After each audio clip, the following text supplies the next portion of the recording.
Donc, bonjour à tous, bonjour Jean-Luc. Merci d'avoir permis de participer à cette interview. C'est toujours un réel plaisir de participer à ce genre d'émission. Je m'appelle Loïc Yonou, je suis Camerounais, âgé de 26 ans, je réside en France, plus précisément à Paris, et je suis chef de projet informatique. Je travaille plus précisément dans le cloud, donc tous les sujets qui ont lié à la transformation digitale, aux migrations des entreprises, des serveurs locaux vers les clouds, des applications même vers les clouds, et donc c'est à peu près ça. Mon parcours en Tunisie, il a débuté en 2017. Je quitte le Cameroun en 2017 pour la Tunisie par le moyen d'une bourse d'études fournie par le gouvernement camerounais, conjointement avec le gouvernement tunisien. Et donc j'arrive en Tunisie. Je suis inscrit en licence appliquée au réseau informatique. Petite anecdote, quand j'arrive, on présente les formations en Tunisie sur deux aspects. Apparemment, il y avait les formations fondamentales d'un côté, des formations un peu plus techniques, on va dire professionnelles pour ceux qui sont au Cameroun. Donc la licence appliquée, c'est un peu comme une licence professionnelle. Et donc je pars déjà sur une base de licence appliquée au réseau informatique. Donc sans même savoir ce que c'est que les réseaux informatiques réellement, je pars déjà spécialisé en réseau informatique dès la licence. Et on me fait savoir que les licences appliquées en réalité n'ont pas souvent la possibilité de faire des masters parce que vu que c'est des licences professionnelles, après licence, c'est pas de travail, donc ça commence très mal, quoi. Mais bon, je fais ma licence tranquillement, ça se passe bien. J'ai 2017 à 2020, je termine ma licence en réseau informatique et j'ai la possibilité de m'inscrire de postuler pour l'Université de Paris-Saclay, mais ça on en parlera. En tout cas, côté académique, quand même, en Tunisie, ça s'est plutôt bien passé, les infrastructures étant meilleures que ceux au Cameroun, parce qu'avant de quitter le Cameroun, j'étais déjà en première année en Guayaquil, en licence de physique. Et donc, la comparaison, vraiment, c'était bien. Tant sur le nombre d'étudiants que sur les infrastructures. On avait quand même beaucoup de marge en Tunisie. On n'était pas très nombreux, donc on assimilait bien les cours et les procès étaient très compréhensibles et accessibles surtout. Donc ça s'est plutôt bien passé. Voilà, ça c'est ce que je peux dire sur le côté académique. Après, il y a le côté associatif. Donc pour parler de Paris-Saclay, comment est-ce que ça se passe? Déjà, il faut savoir que, étant en Tunisie, on avait des aînés qui nous montraient un peu les voies. C'est-à-dire que quand on est arrivé, on avait des aînés qui étaient là avant nous. Et leur culture, c'était, après la licence, aller en France. Donc on arrive dans ça, on commence à se préparer à ça aussi. Troisième année, on doit aller en France. Parce que la plupart des aînés postulaient par Campus France. Il y a des formations qui étaient disponibles sur le dashboard de Campus France.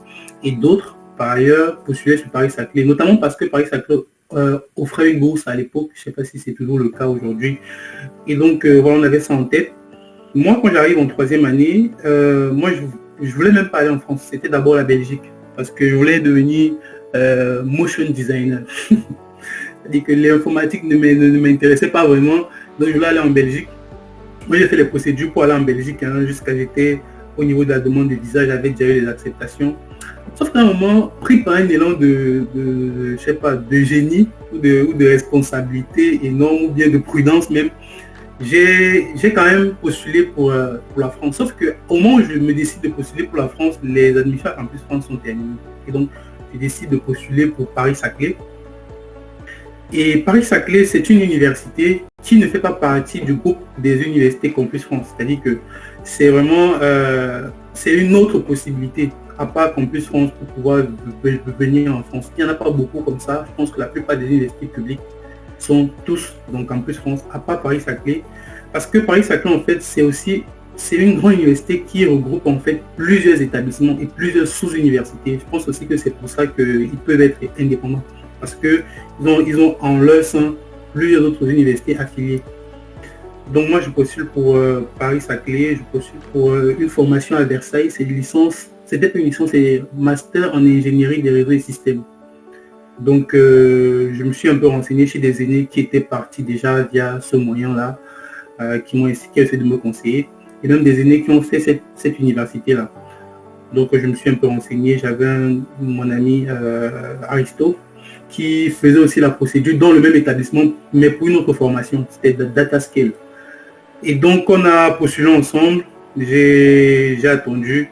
J'attendais même pas un résultat positif, franchement, parce que quand on postulait, je crois il y avait 15 places. 15 places, c'est-à-dire 15 places pour les étrangers. Hormis les Français et les étudiants de l'Union européenne, pour le reste du monde, c'était 15 places.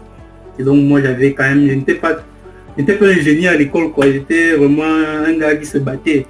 Donc, quand je postulais, je n'attendais pas vraiment un résultat favorable, mais je l'ai eu.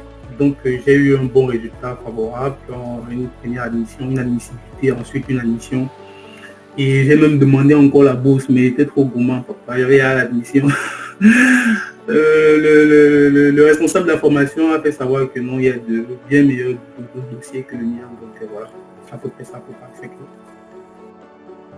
Déjà, même avant de parler de l'après Paris-Saclay, il y a l'arrivée en France et le début des cours à Paris-Saclay. C'était lunaire. C'est-à-dire que c'est au-delà de ce qu'on peut croire quand on est au Cameroun ou je sais pas où. Quand on dit oui, l'école est facile en Europe, c'était pas ça. Peut-être c'est facile en Europe sauf à Paris-Saclay parce que dès qu'on arrive, déjà on arrive dans un contexte assez délicat. C'est le Covid, c'est la pandémie. Donc on est confiné, on commence les cours en distance, on ne connaît pas un peu les camarades, il n'y a pas le contact, il n'y a pas la proximité avec les profs. Et donc c'est un climat assez délicat. Et le master, en fait, en réalité, le master à Paris-Saclay, en tout cas pour l'université de Versailles, parce qu'on était affilié à l'université de Versailles, le master 1, c'est tronc commun. C'est-à-dire qu'on reprend les bases des mathématiques. On reprend les bases des mathématiques, on reprend les bases de l'algorithmique. Il y a très peu de spécialités. Pour un étudiant comme moi qui venait d'une licence spécialisée en réseau informatique, qui avait déjà des notions de réseau informatique bien ancrées, et qui avait même déjà oublié les fondamentaux de l'informatique, parce que oui, ma formation était vraiment axée sur les réseaux. J'arrive dans un master où on recommence l'analyse, l'algèbre, on recommence la cryptographie, les algorithmes prédictifs, c'est-à-dire qu'on faisait des trucs que je ne comprenais vraiment pas, ma tête c'est ça, vraiment, on faisait des notions vraiment extrêmement délicates, et donc c'était très très difficile l'adaptation. Surtout encore, il y avait une matière, on appelait base de données. Moi j'ai pas fait de base de données, personnellement en licence, j'en ai fait très peu, et on arrive là, c'est des matières que tu dois pouvoir comprendre. Le master était très difficile, franchement c'était très très difficile. Je l'ai validé, mais vraiment c'est seulement Dieu, mon frère. C'est Dieu qui a fait qu'il valide le master. Il n'y avait pas il n'y a pas d'autres explications. Et beaucoup comme moi disait pareil, quoi. C'était un don de Dieu, le fait d'avoir validé ce master-là. Mais après le master 1, les choses ont commencé à bien aller parce que le master 2, il entrait vraiment dans la spécialité et le réseau, c'était mon cœur de métier, c'est vraiment ce que je connais faire. Le master 2 s'est très bien passé. En fait, je peux dire que c'était un master, je le dis, on va comprendre pourquoi après, mais c'est un master vraiment très complet. C'est-à-dire qu'une fois que tu sors du master de Paris-Saclay, tu es quand même légitime pour pouvoir, je sais pas, postuler pour des grandes entreprises, être ambitieux en tout cas dans ta carrière parce que tu es conscient des compétences solides que l'université t'a fait apprendre. Et donc c'est un très bon master. Donc on finit le master 2. Normalement le master 2, la partie théorique c'est de septembre à février avant de commencer les stages. Donc là on commence le master 2 en septembre. J'avais mon pote toujours Aristo avec qui on était ensemble.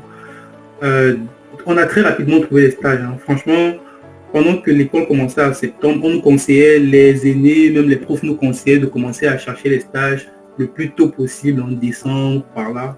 Nous, en octobre, on avait déjà trouvé les stages, Aristo et moi. Et donc, on essaie de se challenger pour aller chercher des plus grosses entreprises. Je ne crois pas qu'on ait trouvé les stages parce qu'on était très intelligents. Je ne pense pas. Je pense qu'il y a ça. Il y a ça, mais il faut savoir se vendre aussi. C'est une chose qu'on n'apprend pas à l'école, mais je pense qu'au-delà de la compétence technique, même de la compétence académique, il faut connaître comment se vendre, comment faire un entretien, la bonne séance. Tout ça, c'est des choses, c'est des notions qu'il faut apprendre pour pouvoir prétendre justement à avoir ce genre de poste. En tout cas, vite trouver son alternance, on dit ce genre de poste. C'est l'alternance, le stage, c'est fondamental de connaître vraiment tout ça là. Donc nous on avait essayé de nous renseigner. C'est ça en fait, il faut être humble. Je pense qu'il faut être humble. Au-delà d'être fort, il faut être humble. Aller chercher chez les aînés la connaissance, aller chercher, voir des aînés. Par exemple, nous on était entouré de beaucoup d'aînés qui avaient déjà terminé, qui avaient fait des stages à l'époque. Et on se renseigne auprès d'eux, est-ce que vous pouvez corriger notre CV? Parce que le CV, c'est ta pièce d'identité. Si ton CV est mal fait, tu ne vas pas réussir à trouver un stage. Et si tu trouves même un stage, c'est vraiment un stage, voilà, par défaut. Donc tout part du CV. Et donc il y a cette connaissance-là de la rédaction du CV qui est obligatoire si tu veux trouver ton stage rapidement et même trouver tout court. Donc nous, qu'est-ce qu'on faisait? On partait voir des aînés qui avaient déjà soutenu, qui étaient déjà en train de travailler pour qu'ils corrigent nos CV.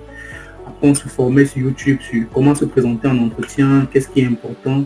Et très vite, on a compris que au-delà vraiment de connaître, avoir une maîtrise technique des sujets qui font partie de la fiche de poste pour le stage, il y a aussi savoir faire un entretien.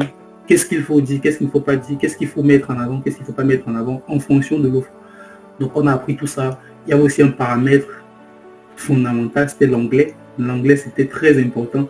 On le sait quand on commence à fréquenter, on sait que oui, l'anglais, c'est important, mais on ne sait vraiment pas à quel point. Mais je vous assure que l'anglais, c'est extrêmement important. C'est-à-dire, si tu aspires ne serait-ce qu'à avoir une entreprise qui est quand même, je sais pas, bien notée, tu as un test d'anglais à faire. C'est pas un test évident. Donc, et non seulement le test d'anglais, mais tu as un entretien en anglais à passer.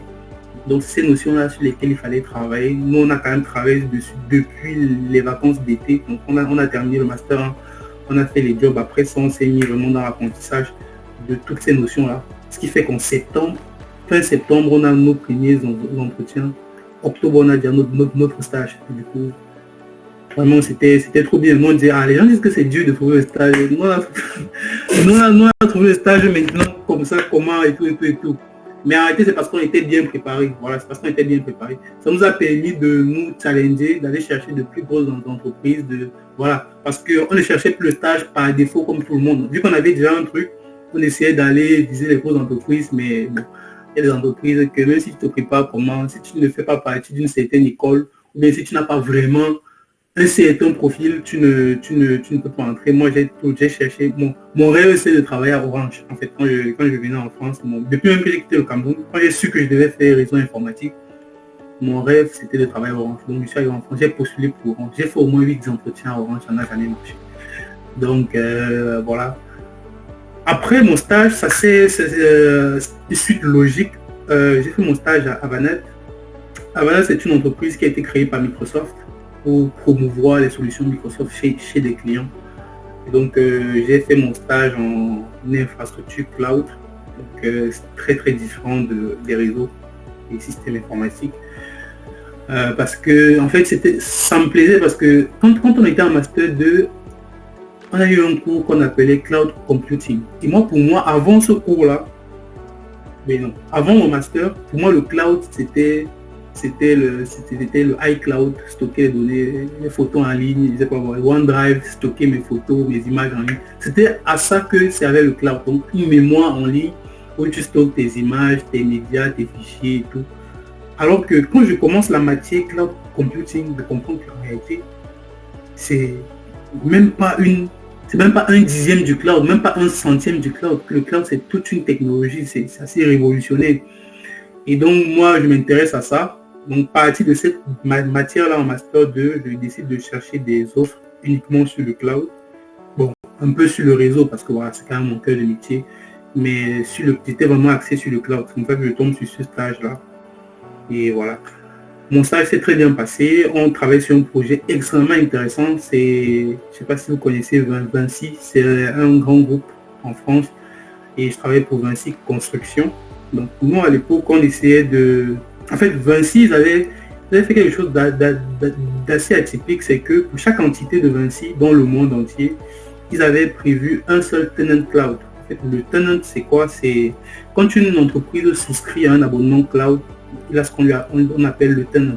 Et du coup, chez Vinci, chaque entité de Vinci avait un tenant séparé. Donc, c'est d'abord cher. Et les tenants ne sont pas liés. Voilà. Donc, c'est un peu, si on est parti dans plus basique, dans peut-être l'Active Directory, c'est un peu comme si on a un domaine et chaque entité de l'entreprise a son propre domaine. Donc, les entités ne font pas partie du même domaine, donc ils ne sont pas forcément liés et chaque domaine est payant. Donc, voilà, c'est à peu près ça. Et donc, l'idée à ce moment, c'était de fusionner tous les tenants cloud de Vinci vers un seul tenant pour avoir un seul domaine, @vinciconstruction.com. Et donc, on s'est mis dessus. C'était un projet très passionnant. On était une vingtaine sur le projet. Et moi, je travaillais sur la partie infrastructure. C'est ce qui regroupe la messagerie, les données SharePoint, OneDrive, Teams. Donc, nous, on était chargé de la migration de cette partie-là. Ça s'est très bien passé. À la suite de mon stage, on m'a proposé de rester dans l'entreprise. On m'a proposé un CDI pour rester dans l'entreprise. Mais je n'ai pas voulu parce que, voilà, il y avait des petites divergences financières, si on peut dire ça comme ça, pour rester poli. Voilà, des choses qui faisaient en sorte que je ne pouvais pas accepter, même si c'était une très bonne équipe, même si c'était une très bonne entreprise, c'était quand même Microsoft, mais voilà, on avait des divergences. Moi, j'ai postulé pour d'autres entreprises. J'ai même pas postulé en fait. Parce qu'en réalité, il faut comprendre un truc qui est quand même, ça je le dis pour les personnes qui aspirent vraiment à venir en France, comprenez que l'école que vous faites est très importante. Ne faites pas l'école, n'importe quelle école, juste parce que vous voulez venir en France. L'école que vous faites est très importante. Le stage que vous faites est aussi très important. Avant maintenant d'avoir ton premier travail et tout, parce que c'est cette base-là qui va définir ton positionnement sur le marché.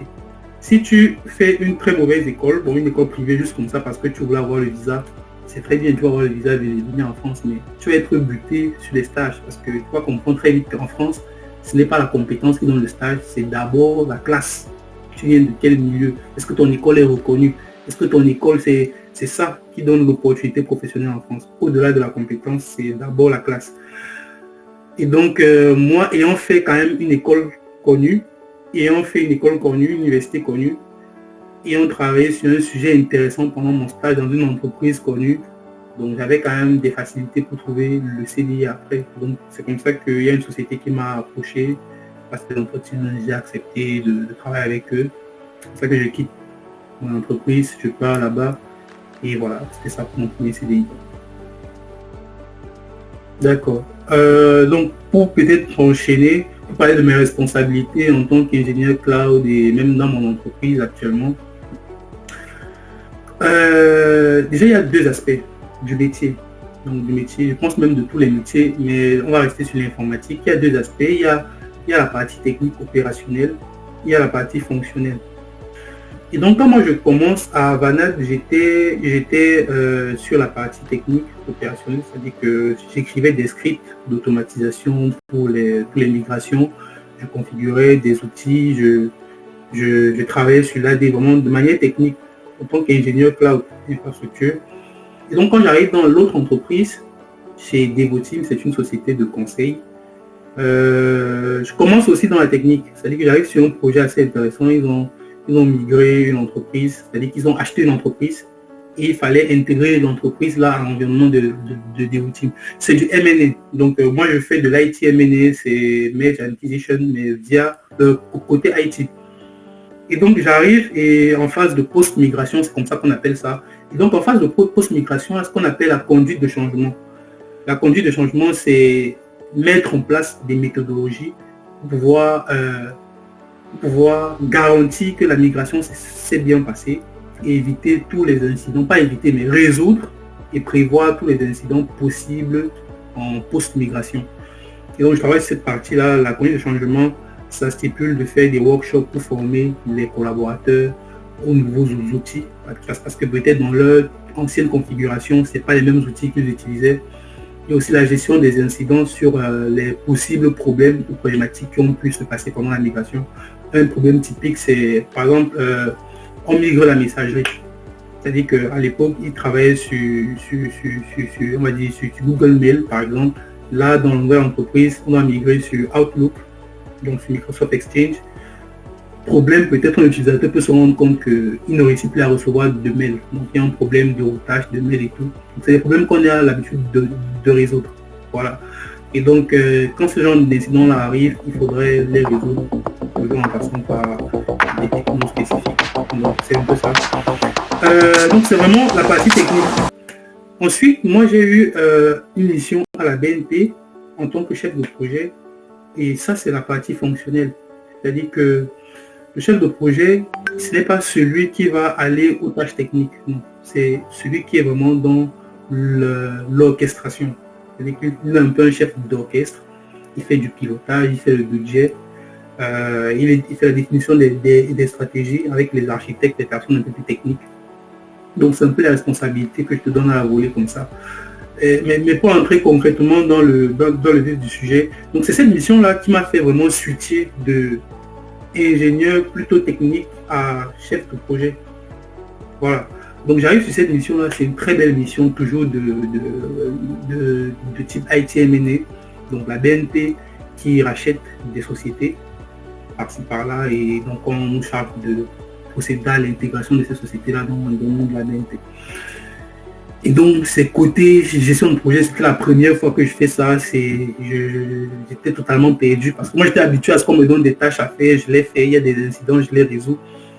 Il y a des conceptions à faire, je les fais, mais là il faut toi-même essayer de, tu as une équipe qu'on te donne, tu dois toi-même organiser les périmètres, faire la planification, définir les stratégies, aller vers les responsables pour faire un compte rendu justement, parce qu'il faut savoir que les personnes qui ont un profil technique ne sont pas très souvent en relation directe avec les managers. C'est le chef de projet pendant ce qu'on appelle des comités de pilotage qui fait un compte rendu et qui présente les reporting des stratégies à adopter, de la planification et tout ça. Donc, c'est des trucs que je ne connaissais pas très bien.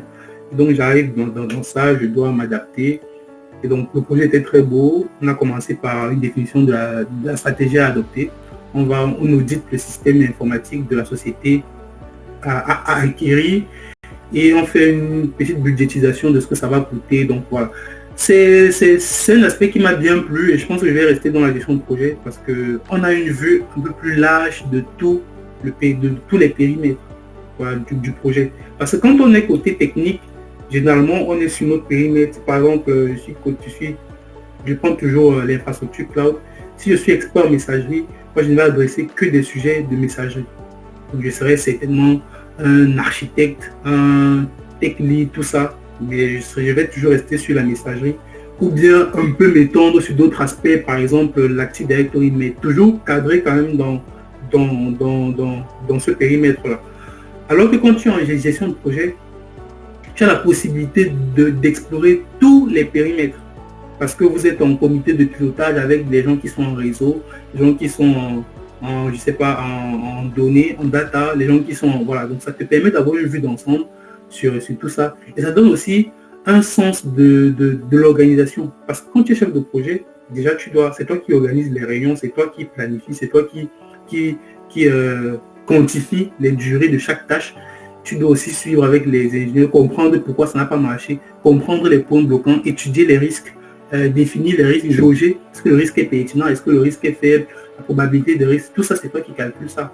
Et donc ça, je pense que c'est plus intéressant pour moi, hein, parce que pour moi, il n'y a pas certainement, peut-être qu'il n'y a pas le code, on aime bien la technique, quand on est en informatique, on aime bien coder, on aime bien faire scripter, mais cet aspect-là aussi est quand même assez plaisant. Voilà. Cet aspect-là, ça te permet d'avoir une vue d'ensemble, ça te permet d'avoir de la légitimité sur pas mal de sujets. Donc voilà. Ok. Déjà, séquence, c'est... En fait, je ne sais pas comment expliquer, mais je suis quelqu'un qui est très, très, je ne vais pas dire entrepreneur, mais qui est très proactif. Voilà, c'est le terme. C'est-à-dire que j'aime aller dans l'action, je n'aime pas m'ennuyer. Je n'aime pas m'ennuyer, je déteste ça. Et donc, ça a commencé en Tunisie. Hein. C'est-à-dire qu'en Tunisie, on a parlé de la partie académique, mais il y avait une grosse partie associative. Et j'étais très impliqué dans la vie associative, justement parce que la communauté, c'est important.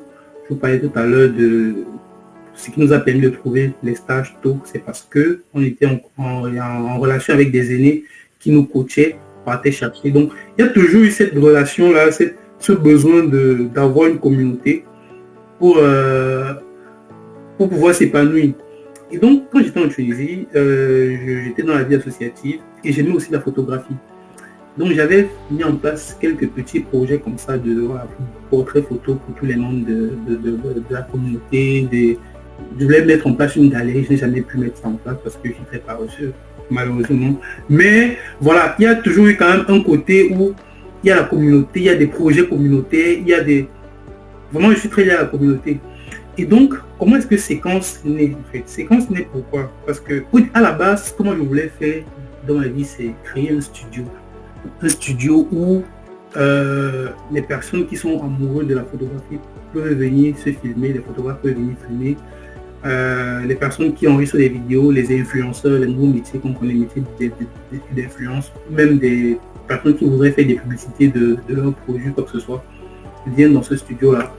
Et moi, j'ai un studio où j'emploie des techniciens de l'audiovisuel pour pouvoir justement adresser ces besoins-là. Parce que j'avais remarqué qu'il y a de plus en plus de personnes qui sont influenceurs, de plus en plus, sauf que malheureusement au pays, on n'a pas vraiment un cadre défini justement pour ces personnes-là qui veulent créer du contenu propre et efficace. C'est chacun qui se bat avec son téléphone, la qualité n'est pas toujours ça. Et c'est très difficile de rivaliser avec les personnes ici en France qui, par exemple, tournent leur podcast ou leurs vidéos YouTube. Souvent, la plupart du temps, dans des studios, c'est pas forcément à la maison. Donc, il y a cette culture-là que j'avais envie de commencer à mettre en place au pays. Pas maintenant, hein, mais voilà, ça nécessite beaucoup d'argent. Je suis encore un gars pauvre, vraiment. Mais vraiment, c'est une vision que j'avais. Sauf que de l'autre côté, je suis aussi très passionné par l'information. C'est-à-dire que je suis quelqu'un d'assez cultivé. Je lis les journaux. Vraiment, ça paraît bizarre, mais oui, je lis les journaux. Je suis des interviews des politiciens. Donc, en fait, je suis très axé sur l'information. Et je me suis dit, je remarque que dans notre jeunesse, beaucoup de personnes ne sont plus ça. C'est-à-dire quelqu'un ne va plus facilement aller sur le site Le Parisien pour lire les informations, ou bien sur Cameroun Tribune pour lire les informations. On est plus axé vidéo. Et c'est dommage que les médias, les gros médias, ne se lancent pas dedans. Aujourd'hui en France, ils ont commencé, tu vois, par exemple, il y a une chaîne TikTok pour chaque média français, Le Parisien, Le Monde, Combini, je sais pas moi, tous ces médias, la France 2, France TV, TF1, ils sont tous présents sur TikTok avec des formats qui correspondent à la plateforme. Quand je dis présent, ce n'est pas que si on a fait le 20h de Canal 2 par exemple, couper les parties, aller déposer sur TikTok, on ne sait pas ce que je dis. C'est-à-dire qu'on fait des formats qui correspondent à la population TikTok. Et donc, je me plaignais un peu de ça dans ma tête en me disant, ouais, c'est terrible qu'il n'y ait pas de médias comme ça pour l'Afrique. Parce que c'est ça. C'est-à-dire que c'est pas... Ça existe aujourd'hui avec Brut, par exemple, mais Brut, ce n'est pas un média africain. C'est vrai qu'il y a Brut Afrique, il y a le département de Brut qui adresse les sujets africains, mais il n'y a que Brut Afrique, par exemple. Et donc, je me suis dit, il faudrait qu'on crée un média souverain, c'est-à-dire qui traite uniquement des problématiques africaines, qui soit souverain, qui appartient aux Africains, et qui raconte l'Afrique du point de vue des Africains. C'est très important. C'est-à-dire qu'aujourd'hui, quand je parle de médias qui adressent les sujets africains, on peut parler de France 24, ce n'est plus à présenter. On peut parler de TV5 Monde, ce n'est plus à présenter. On peut parler de Brut, justement, qui n'est plus à présenter. Donc, il y en a. Mais est-ce qu'il y en a tellement qui sont souverains? C'est-à-dire que si on regarde, par exemple, France 24, à qui est-ce qu'il appartient? Est-ce qu'il appartient à un Africain? Même s'il y a des Africains qui ont des actions, à combien de pourcents? TV5 Monde, pareil. Canal+, pareil. On connaît l'histoire avec Bolloré. Donc, il fallait pour moi, par exemple, Brut, qui peut être nommé comme un média souverain. Mais voilà, la direction, le top management de Brut, c'est des Français. C'est vrai qu'ils ont créé un département Afrique, comme ils ont créé un département pour les États-Unis.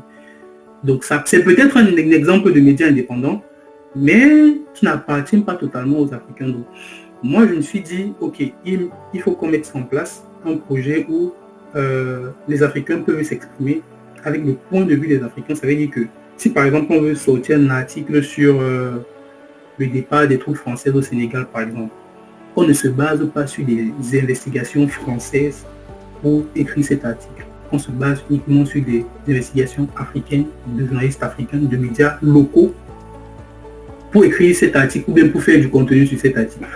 Donc c'est comme ça que je commence à réfléchir, je me dis ouais, je crois que je dois mettre ça en place. Sauf qu'à un moment donné, il y a ce qu'on appelle le syndrome de l'imposteur. Moi je ne suis pas journaliste. Donc à quel moment je vais avoir la légitimité de créer un média qui va dépasser, je sais pas moi, Brut ou Combini ou bien je sais pas. Donc je me dis ouais, je n'ai pas les techniques, il me faut faire les choses bien. C'est-à-dire que je dois employer des journalistes qui vont travailler justement sur ce média-là. Chercher de travailler avec des journalistes ou bien des personnes qui connaissent quand même le média Sauf que à réfléchir comme ça, tu vois, tu passes des semaines, des mois, parce que tu n'as pas l'argent justement pour employer. Voilà. On est toujours bloqué par le problème d'argent. Si tu vas employer des journalistes, même si c'est au Cameroun ou bien au Burkina ou au Bénin, où tu vois, il te faut des financements pour non seulement les employer, mais leur donner un cadre. Et c'est lors d'une discussion avec un de mes amis, mon ami à moi, il m'a dit, mais pourquoi tu attends de l'argent? Tu lis les journaux, tu peux faire la veille d'informations, tu peux recouper toi-même les informations avec des sources fiables, bien sûr. Lance-toi. C'est comme ça que j'ai dit non, même si ce n'est pas l'argent, je vais me lancer. Et c'est comme ça que je contacte une amie qui est très éloquente, qui est très éloquente, avec qui je lui propose de travailler sur ce projet-là. Elle est d'accord. C'est comme ça que je commence. Je rédige moi-même les articles, je fais la veille d'infos, je cherche les sujets, je cherche les sources, je recoupe, j'écris les articles, j'écris les scripts pour les vidéos. Et elle présente. On a commencé en l'année dernière, ça va bientôt faire 1 an. Et on a fait des vidéos sur TikTok, ça a plutôt bien marché. Format court, ça marchait plutôt bien. Et je me suis dit, ouais, là on tient quelque chose. J'ai travaillé avec elle jusqu'à peut-être en juillet, juin, on s'est séparés parce qu'elle avait d'autres, elle était appelée à d'autres choses justement, que c'est du bénévolat. Généralement le média, quelque chose qui est bénévole ne vient pas forcément en premier, donc dans l'ordre de priorité. Et donc on s'est séparés, j'ai d'abord mis une pause parce qu'il y avait personne qui devait présenter. Moi je suis pas très éloquent, je ne me voyais pas justement face caméra, essayer de maintenir l'attention des gens. Voilà, c'est pas une compétence que j'ai. Il faut être un peu plus souvent admettre certaines choses. Et donc je suis d'abord resté en pause et c'est là que j'ai réfléchi à un autre format, voilà, même s'il n'y a pas le format vidéo, quand même des flash infos où très rapidement quelqu'un il voit une affiche, il lit en 2 lignes, 3 lignes maximum, il a une information. C'est comme ça que j'ai mis en place ce flash info là, inspiré toujours d'autres médias qui font ça, je n'ai rien inventé. Et ça a commencé, ça tenait quand même mon audience. Je maintenais quand même une certaine audience qui lisait. Et moi je me suis dit non, il faudrait que je reprenne les activités. C'est comme ça que j'ai contacté un de mes bons petits, je crois qu'il est déjà passé sur ta chaîne, Junior. Je lui ai parlé du média, il était très très très hypé. Comme il vient d'une grande école, ça veut dire qu'il a un réseau quand même assez fort. C'est-à-dire que si aujourd'hui j'ai envie de faire un appel à candidature, je l'appelle, lui, avec le fait qu'il vient d'une grande école, il est très sollicité par plusieurs personnes, par plusieurs clubs de jeunes. Donc, facilement, il peut m'avoir du monde. C'est comme ça qu'il m'a constitué une équipe très rapidement de rédacteurs, 2 jeunes rédacteurs, une présentatrice, 2 présentatrices, mais pour le moment, on travaille qu'une seule. Et c'est comme ça que très rapidement, j'ai commencé à restructurer le média, on s'est relancé. Donc, vraiment, la vision de Séquence, c'est de raconter l'Afrique par les Africains, par un média souverain. Voilà. Et aujourd'hui, la prochaine étape, c'est d'accréditer le média. Donc là, je suis dans les processus, en train de mettre en place des processus pour pouvoir accréditer le média. Donc il y a beaucoup de choses à voir. Il nous faut un site internet, il nous faut être édité par une maison d'édition. Mais donc ça va venir pour le moment. Déjà, après le site internet, on va voir comment passer à l'autre étape. Et après, on devra aller chercher les financements parce qu'aujourd'hui, on travaille encore avec une équipe bénévole. Ça signifie que pour eux aussi, le projet n'est pas forcément priorisé. C'est mieux quand tu payes, les gens ils savent que non, ils sont payés pour faire ça, donc ils vont faire. Mais quand c'est gratuit, forcément, et c'est même pas de la mauvaise foi, mais forcément, ça doit passer avant les études, ça doit passer avant la famille, ça doit passer avant les autres projets qui peuvent leur générer de l'argent, par exemple. Donc aujourd'hui, après l'accréditation du média, on va essayer d'aller pour la recherche du financement, pour essayer d'avoir des journalistes implantés dans les pays, voilà, soit au Cameroun, peut-être au Cameroun, au Bénin, en Afrique de l'Ouest, parce que ma grande audience est en Afrique de l'Ouest. C'est-à-dire que si sur TikTok, on est déjà à près de 9300 abonnés, il y a près de 8000 abonnés qui sont en Afrique de l'Ouest. Voilà, Afrique centrale, très peu. Donc voilà, donc il y a vraiment besoin de présence en Afrique de l'Ouest. Et c'est un peu ça, voilà. Donc c'est ça. Oui, c'est-à-dire que c'est un conseil que je pourrais donner à la jeunesse africaine en Tunisie, aux membres de la ZAT, c'est d'être humble parce que c'est On dit que l'humilité précède la gloire, mais c'est une phrase qu'on entend beaucoup et elle paraît vraiment aujourd'hui très vulgaire. Mais en réalité, et vraiment, c'est l'humilité qui précède la gloire. C'est-à-dire que peu importe le projet que tu as fait, ton projet professionnel, essaie toujours d'avoir un élan d'humilité pour aller demander conseil. Parce que tu peux être une personne très intelligente, qui sait ce qu'il veut, responsable, mais tu n'as pas forcément l'expérience pour savoir si les prévisions que tu fais n'ont pas de risques, n'ont pas de freins, par exemple. Quels sont les potentiels freins, quels sont les risques, quels sont les impacts. Il faut se rapprocher des aînés. C'est très important, la communication avec les aînés. Donc, je dirais d'être humble, d'être patient, parce que généralement, quand on est en Tunisie, on veut vite venir en France, même en passer par des moyens vraiment peu orthodoxes. Je pense qu'il faut être patient, essayer d'avoir le bon projet. Pour avoir le bon projet, il faut réfléchir à ce bon projet, présenter ce projet, il faut communiquer. Parce que généralement, les jeunes ne communiquent pas. On a peur en se disant que ouais, si il dit ça à tel, il va aller raconter à tel, ou si il dit ça à tel, il va tricher, il va faire tel. Non, non, non, il faut communiquer. Parce que personne ne peut faire ton projet plus que toi.